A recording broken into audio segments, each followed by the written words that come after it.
최근 비트코인 등 가상화폐에 대한 투자가 확대되고 이를 노린 해킹 공격도 급증하고 있습니다. 이 신종 수법과 다양한 악성 코드에 대한 각별한 주의가 필요한 시점인데요. 특히 이 가운데는 최근 외화벌이가 어려워진 북한에서 조직적으로 유포하는 것으로 추정되는 사례도 있다고 합니다. 취재기자 연결해서 자세한 내용 알아보겠습니다. 황희경 기자.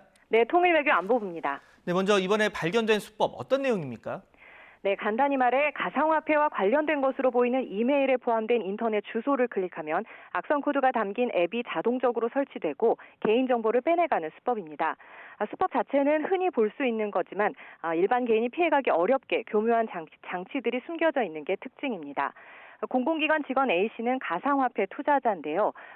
과거에 가짜화폐 논란을 불러일으켰던 서미츠라는 가상화폐에 피해자 보상, 고객 대응 매뉴얼이라는 제목의 메일을 받았습니다. 만약 피해자였다면 당연히, 또 피해자가 아니라 하더라도 관심을 끌 만한 제목이죠. 메일을 여니 사이트 링크가 하나 나왔는데요. 이 링크를 클릭하면 자동적으로 드롭팡이라는 이름의 악성 코드가 담긴 앱이 깔리고 개인정보를 빼돌리도록 설계되어 있습니다. 다행히 이 앱은 휴대전화에서만 작동되도록 돼 있어서 직장 PC에서 메일을 열었던 A씨는 피해는 면했는데요.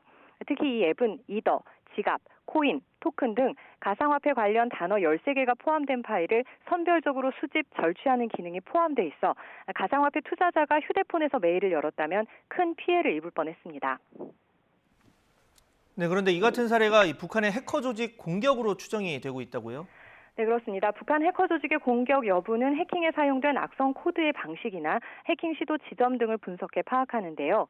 이번 시도도 이 같은 분석 결과와 방식 등으로 미뤄 북한 측의 소행으로 추정되고 있습니다. 북한은 장기간 지속되고 있는 대북 제재로 오래전부터 외화벌이가 끊기는 상태인데요. 대신 대대적인 해커 부대를 조직해 가상화폐 거래소라든지 투자자들을 대상으로 집중적인 화폐 탈취 시도를 벌이고 있는 것으로 알려졌습니다.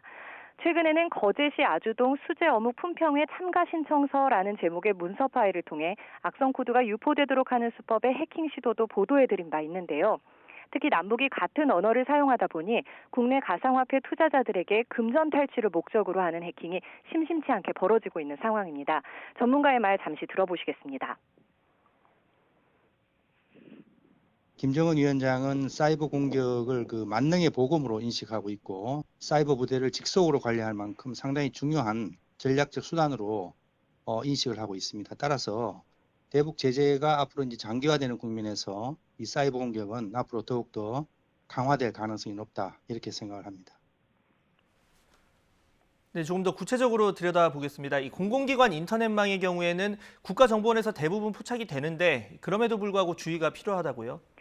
네, 이번 서미트 매뉴얼 사례의 경우 공공기관 내 PC에서 악성 코드가 유포될 뻔했기 때문에 국정원 사이버 안보센터에서 바로 포착이 됐습니다. 국정원은 곧바로 해당 기관 사이버 안전부서에 관련 사실을 통보하고 악성 코드 제거와 PC 초기화, 유사한 해킹 메일 주의 권고 등의 조치를 취했는데요. 하지만 이번 사례 말고도 가상화폐 시세 확인 앱 등으로 위장한 악성 코드 여러 종이 국내에 유포된 사실도 확인했습니다. 국정원 사이버안보센터 관계자는 가상화폐 투자가 활성화되면서 투자자 휴대폰 등을 통해 가상화폐를 절취하는 신종 유형의 타깃형 해킹 공격이 더욱 활발해질 것으로 예상된다면서 주의를 당부했습니다. 국정원은 민간 보안업체와 정보 공유를 통해 이 같은 악성 코드를 감지할 수 있도록 보안 프로그램을 업데이트하고 대테러와 사이버 안보 등 유관 부서와 공동 대응을 펼쳐나가고 있다고 밝혔습니다. 또 최근에는 주요 방산업체와 사이버 위협 정보 공유 협약을 체결하고 삼성, LG 등 7대 그룹 42개 기업과 사이버 위협 정보도 공유하기로 했는데요. 홈페이지에 사이버 해킹과 국제 금융 사기 수법도 예방적 차원에서 소개되어 있는 만큼 참고하시면 좋을 것 같습니다.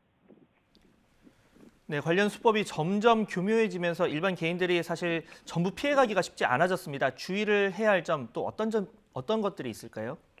네, 말씀하신 것처럼 수법이 점차 교묘해지고 특정 개인을 표적으로 하는 해킹 시도도 등장하고 있어서 일반인의 경우 이를 사전에 알고 예방하기란 쉽지 않다는 게 전문가들의 분석입니다.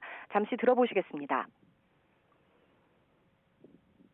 개인들이 판단할 수 없도록 보내는 악성 코드가 사실 최신 트렌드예요. 모르는 사람한테 온 압축 파일을 내가 열어봤는데 거기 안에 exe 파일이 있다 하고는 좀 주의를 해야 되는 거죠. 열어볼지 말지. 가능하면 안 열어보는 게 좋아요. 근데 어떤 기관에서도 주민번호 뒷자리까지 보내라고 하는 곳은 없어요. 그렇기 때문에 이메일 명세서나 할 때 내용을 입력하는 거에 대해서는 좀 주의할 필요가 있을 것 같아요. 네, 컴퓨터 프로그램을 조금이나마 아는 사용자라면 확장자명이 EXE로 되어 있는 실행 파일은 되도록 열지 않는다든지 주의를 할 수 있는데요. 최근에는 이처럼 실행 파일이 아니라 일반 워드 문서나 한글 문서 등의 악성 코드를 씹는 수법도 생겨서 일반인으로서는 피하기가 쉽지 않은 상황입니다. 또 문서 제목마저 업무나 실생활과 연관돼 있다면 열어보지 않을 수 없기 때문인데요. 다만 조금이라도 의심스러운 이메일이 있다면 열람하기 전에 보낸 일을 다시 확인해 본다든지 출처가 불분명한 문자 메시지 안에 URL이나 첨부 파일이 있다면 실행하지 않는 등 개인 수칙을 준수하는 게 필요합니다. 또 기본적으로 모바일 백신을 설치한다든지 안전하고 확인된 경로를 통해서만 앱을 설치하는 것도 중요하다고 전문가들은 지적하고 있습니다. 지금까지 YTN 황희경입니다.